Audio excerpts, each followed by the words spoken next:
of the ladies who was attending it with me, she was a yoga teacher as well.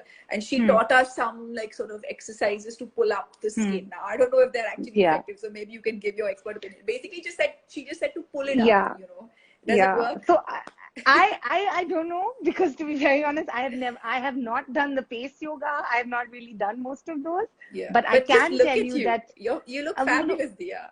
So that's very sweet of you. But I can tell you that one of my first yoga teachers, and I'll never forget this, told me, and I was in college at the time, she said that the year you start yoga is the age you will look for the rest of your life. And I'll never forget it, because I do think that when people practice yoga, they become ageless. You can't tell. And think about it, Noor. If you meet people who are really regular, you can't really tell how old they are. You know, you kind of, it's like, it's difficult to see because they look youthful. And in fact, if people are looking for youth, then they should do yoga for inversions. So lots of inversions. Inversions are the key to anti-aging, because it basically reverses all the blood flow in the opposite direction. And that's what brings everybody that flush of youth. So if anybody needed any inspiration to start yoga, this is the start now.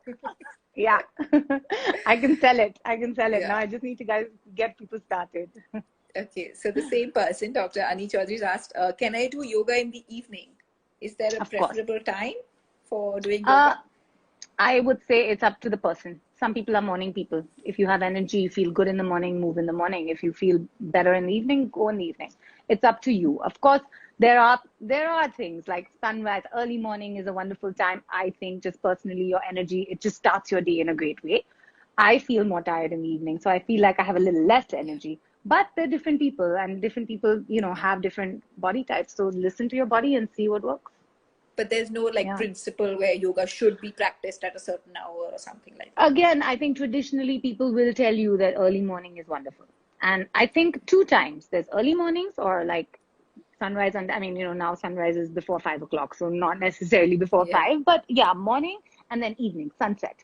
These are times where, and this is a little more on towards the spiritual side of things, but they say that the energy in the world is a great energy in sunrise and sunset time. So when you're practicing yoga, you're really opening up your chakras, and you're kind of receiving all the energy outside. So it's a very positive time to practice. You feel good as well at that time. Yeah. Okay, great. So Chinmay is asking, how many Surya Namaskars are suitable to be done? Depends on your experience with yoga, depends on how tired you are that day, depends on your body physical movements. I don't think that there's anything. I mean, you could do as few as 3 or 5.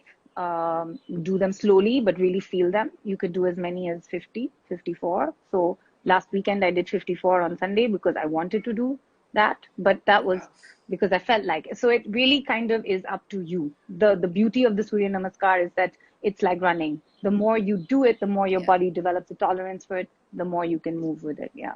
So, but again, he also has lots of things.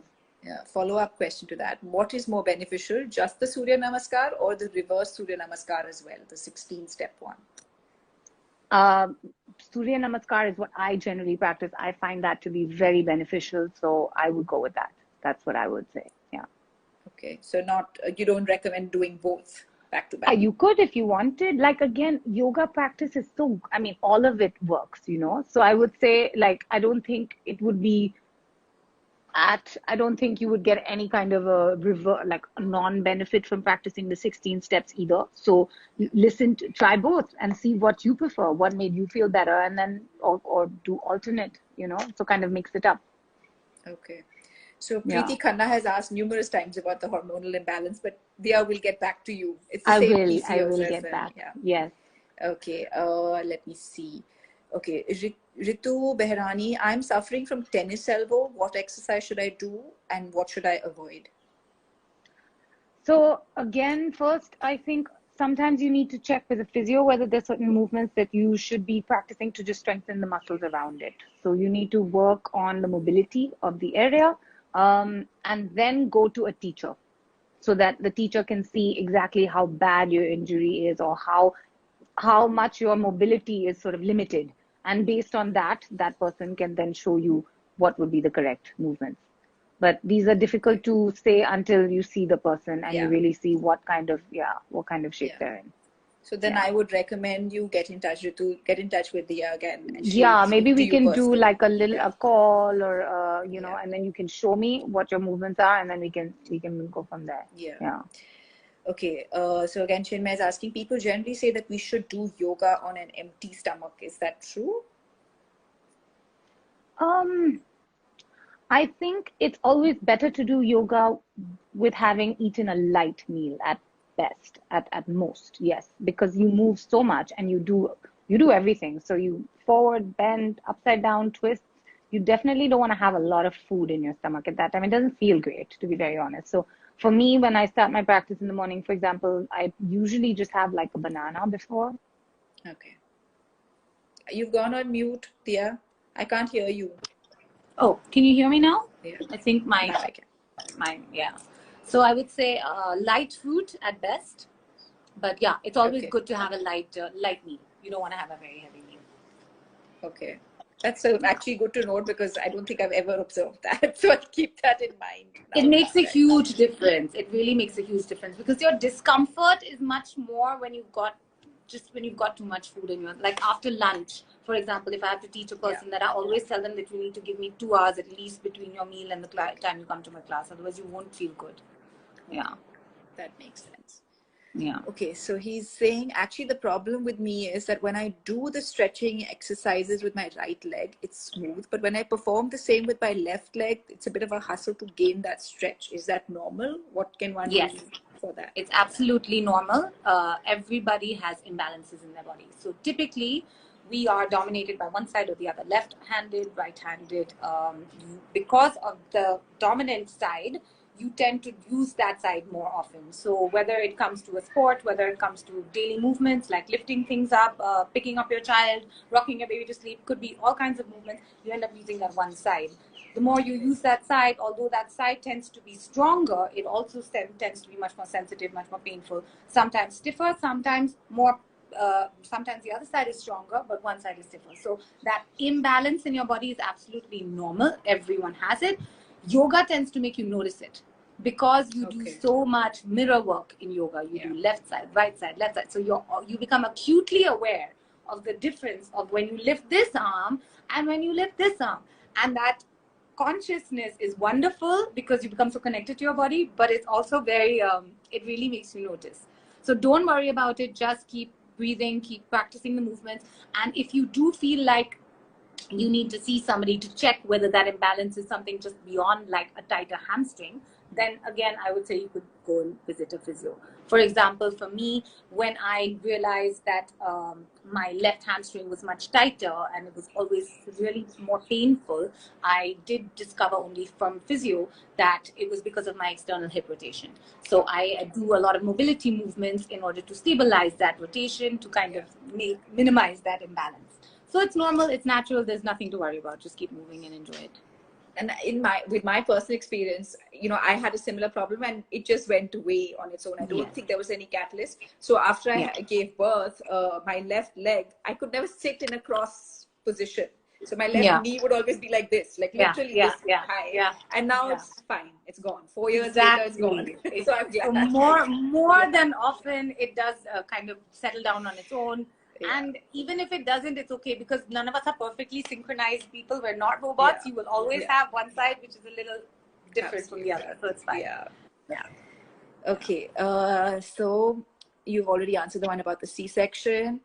Roma is asking, I have endometriosis, 5th stage.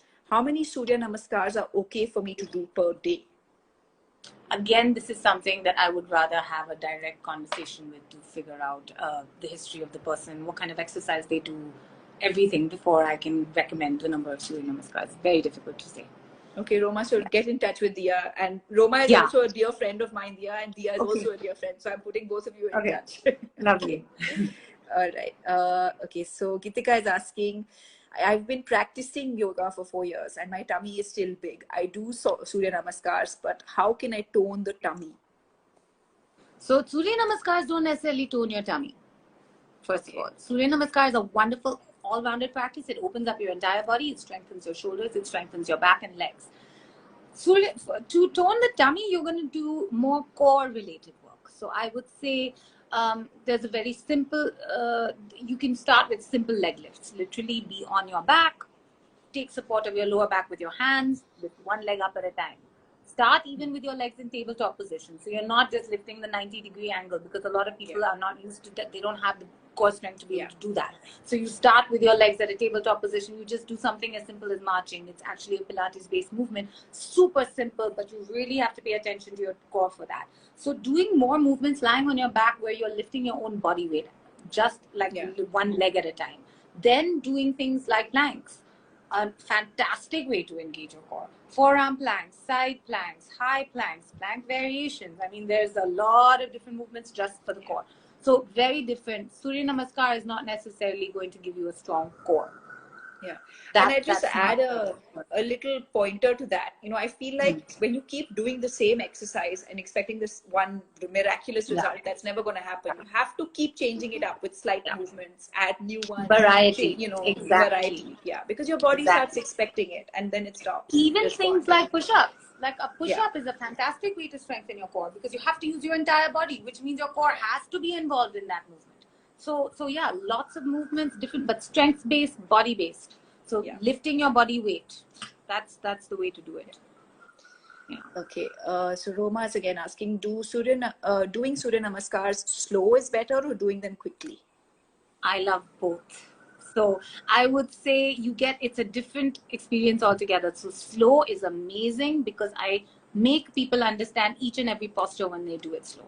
So they are really aware of the 12 postures being put together. It's not just let's jump around and keep jumping until you collapse on the floor in a sweaty heap. So then I tell them, forget the number, because literally if you do 5 with me, you will be a sweaty heap anyway, but just do 5. So we practice slow. But if you want to kind of get, lost in the momentum of it, then the faster movements are wonderful. But you can't do the faster movements until you know how to do the slow. So I would not get people moving fast until they are able to really understand. Otherwise, that's exactly how you get injured.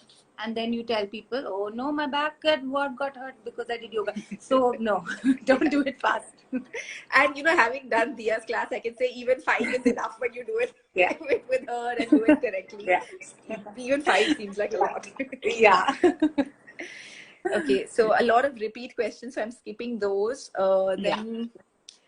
Okay, again, should yoga be done at a particular time for maximum gains? And should it be done during your monthly cycle? Pallu, I think you missed that.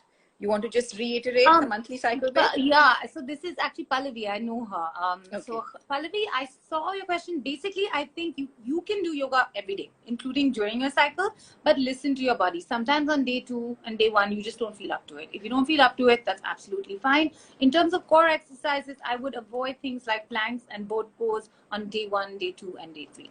Post that, I think you're good to go, but again, listen to your body. If you feel like you just want to wait the whole 5 days, you don't want to do a core movement, that's absolutely up to you. If you've not had a child, then definitely you should avoid the core exercises throughout until, if you're done with your childbearing days and you're not really worried about it, then go for it whenever you want. Okay, that's interesting. I never thought of it from that perspective. Yeah. Okay, Geetika is asking, sometimes when I stand up after yoga, I feel slightly dizzy for a minute and then it goes away. Is that normal? That can be absolutely normal, especially if you've been doing a lot of back bends and forward bends. So you always need to take rest poses, especially if you finished quite a vigorous class. You should do a child's pose, you should do a reclining butterfly, always turn to the side and then slowly sit up. So never just from lying down flat, sit up straight, head rush, blood rushes to your head. That's very likely to cause slight dizzy spell. So turn to your side and then sit up, go slow. Okay, that's good advice for any exercise, but especially for yoga. But dizziness for sure, because of back and forward bend, sometimes depending on where you're looking as well. So I always tell people you need to keep your gaze fixed. If your eyes are going up and down, you're looking all around, that will create an imbalance in your head and it can cause that little chucker. Yeah, okay.